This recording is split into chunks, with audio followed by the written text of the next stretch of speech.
இவங்க நந்தினின்றவங்க வந்து பார்த்தீங்கன்னா கௌரின்ற ஒரு சீரியல் மூலியமாக அறிமுகமாகறாங்க நம்ம தமிழ் இண்டஸ்ட்ரியில் சின்னத்திரை நடிகை.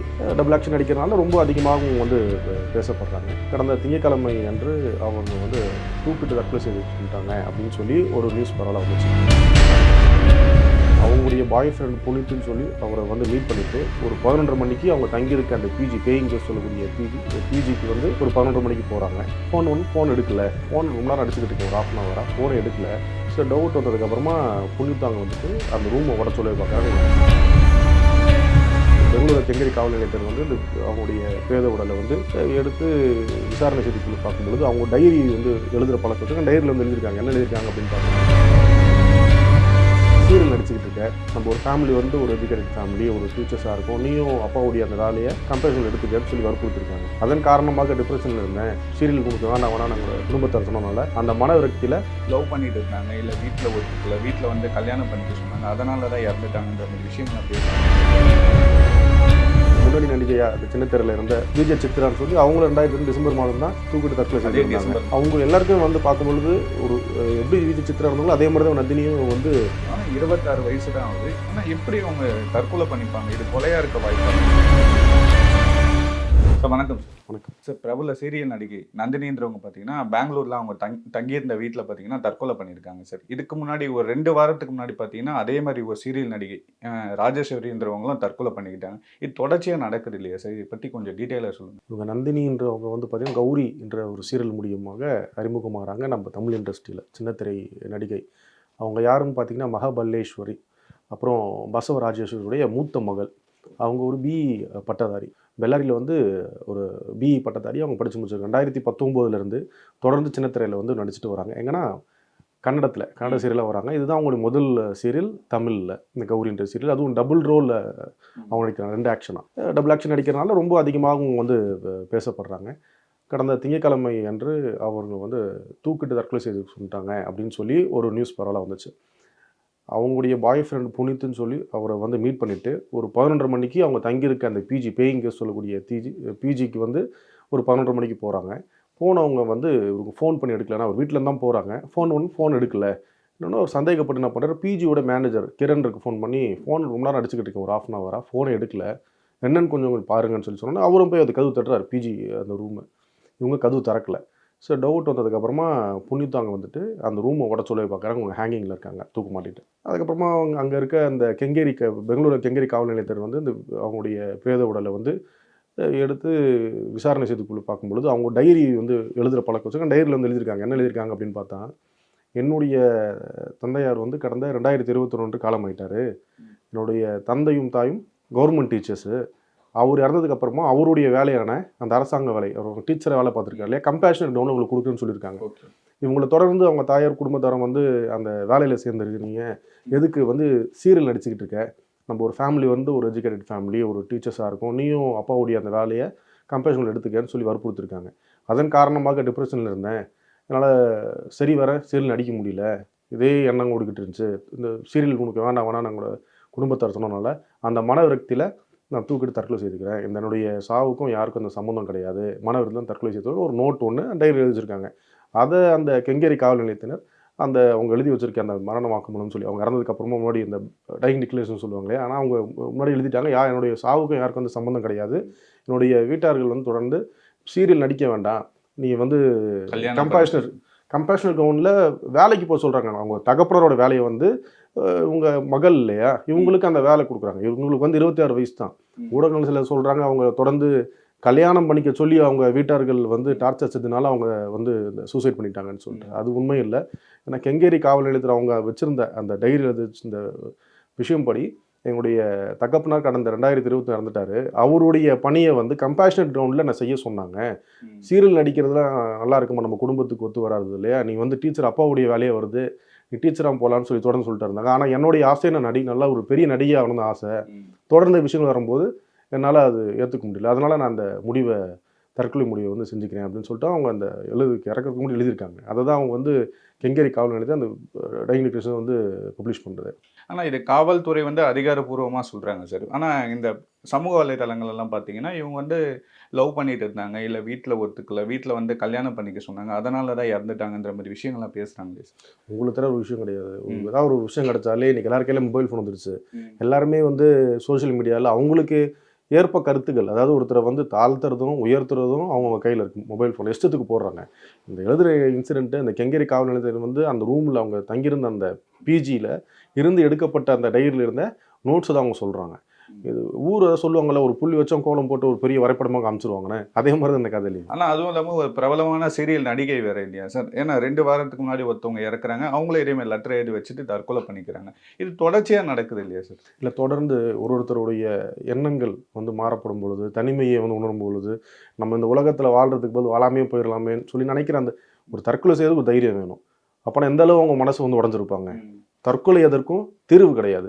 நம்மளோட தமிழக அரசு கூட பார்த்தீங்கன்னா 101 அப்படி 104ன்னு ஒரு ஹெல்ப்லைன் நம்பர் வச்சுருக்காங்க.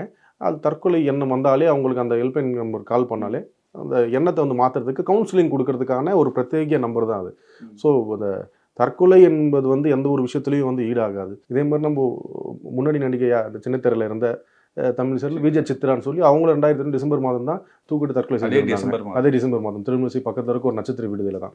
அவங்க எல்லாருக்கும் வந்து பார்க்கும்பொழுது ஒரு எப்படி விஜய் சித்ரா இருந்தாங்களோ அதே மாதிரி தான் நந்தினியும் வந்து ஃபஸ்ட்டு சீரியல் தான். இருந்தாலும் நல்ல ஒரு பேரும் புகழும் பெற்றிருந்த நடிகை. ஏன்னா நடிகை சீரியல் வந்து நம்ம கன்னடத்தில் நடிச்சிருக்காங்க. முதல் சீரியலாக வந்து தமிழில் இதுதான் இந்த கௌரின்ற சீரியல் தான் உங்களுக்கு முதல் சீரியல். நிறைய பேரை வந்து கவர்ந்து இருக்கக்கூடிய நடிகை.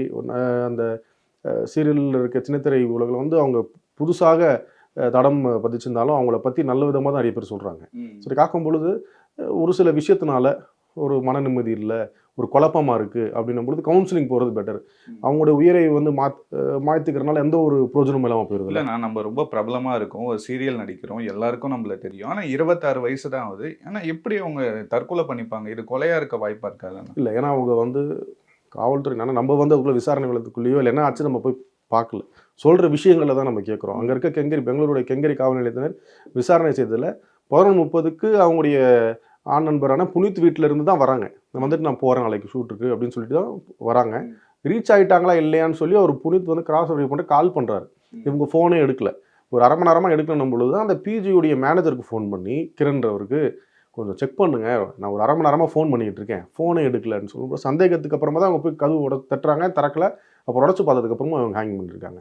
இவங்க வீட்டாருக்கு தகவல் சொல்லி அவங்க வரதுக்கு அடுத்த நாள் காலை 8 மணி தான் அவங்க வீட்டார்கள், அவங்க தாய் அப்புறம் ரிலேட்டிவ்ஸ்லாம் வராங்க. பொதுவாக இந்த மாதிரி கேஸ் எல்லாம் எப்படி நம்ம போலீஸ் விசாரிப்பாங்க? இல்லை, ஒரு ரைங் நோட் இருக்குது.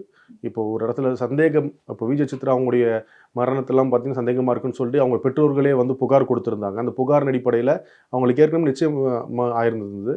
அந்த நபரை கூப்பிட்டு அவங்களுக்கு விசாரணை, அவரும் அந்த இதில் தான் இருக்கார் சார், தான் தங்கியிருந்தார். அவரையும் கூப்பிட்டு விசாரணை செய்து அவர் மீது வந்து வழக்கு பதிவு செய்திருந்தாங்க. அப்புறம் அந்த வழக்கு விசாரணை முடிஞ்சு அவர் இப்போ வந்து நிரபராதின்னு சொல்லி தீர்ப்பாகி அவரும் வந்து விடுதலை ஆகிட்டாங்க. இப்போ சந்தேகத்தின் அடிப்படையில் அவங்களுடைய பெற்றோர்களோ இல்லை உறவினர்களோ நண்பர்களோ ஒரு புகார் கொடுத்தா அந்த விசாரணையுடைய கோணம் வந்து மாறுபடும் காவல்துறையினுடைய பார்வையில். ஆனால் இந்த விஷயத்தில் பார்க்கும்போது முழுக்க முழுக்க அவங்க நண்பர்கள்னு வராங்க, பிஜியில் போகிறாங்க. இவங்க ஒரு இறக்கிறதுக்கு முன்னாடி ஒரு டைரி எழுதியிருக்காங்க.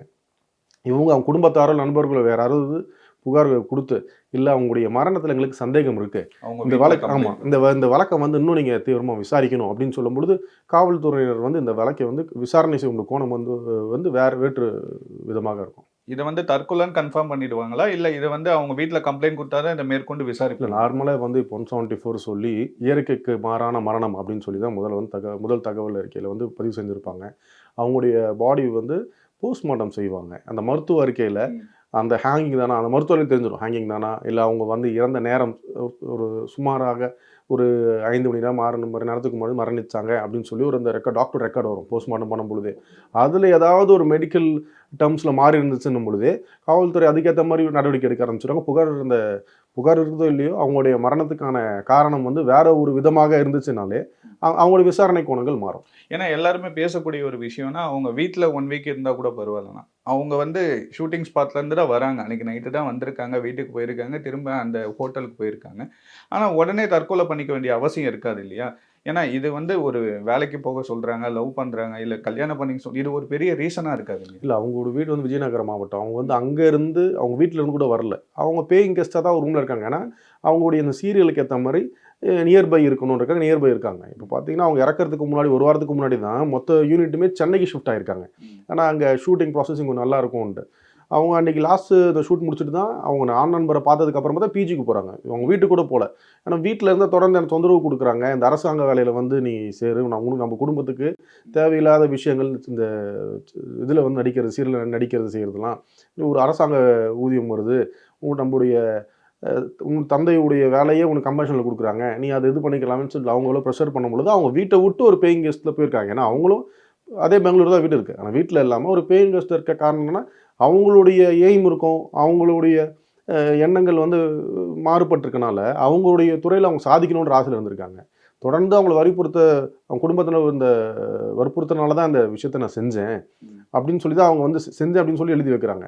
ஸோ அது விசாரணை செஞ்சதுக்கு அப்புறமா அவங்களுடைய மருத்துவ அறிக்கைலாம் வந்ததுக்கு அப்புறமா தான் மேற்கொண்டு உண்மையாகவே இவங்க வந்து தற்கொலை செய்து இறந்தாங்களா? இல்ல மருத்துவ அறிக்கை இப்படி வேற ஏதேனும் ஒரு காரணம் இருந்துச்சுன்னா, அதுக்கேத்த காவலர்களுடைய விசாரணை கோணங்கள் மாறும். ஓகே. அவங்க ஷூட்டிங் ஸ்பாட்ல கூட நடிச்சவங்க யாருமே வந்து இவங்க இந்த மாரி எல்லாம் ப்ராப்ளம் இருக்கு யார்கிட்டயுமே ஷேர் பண்ணதில்ல. ஷூட்டிங் ஸ்பாட்லலாம் ஜாலியா தான் இருப்பாங்கன்ற மாரி விஷயங்கள இதுல சொல்றாங்க. ஒரு சில விஷயங்கள் பார்த்தீங்கன்னா, எல்லாருமே எல்லார்கிட்டயும் சொல்லிற மாட்டாங்க இல்லையா?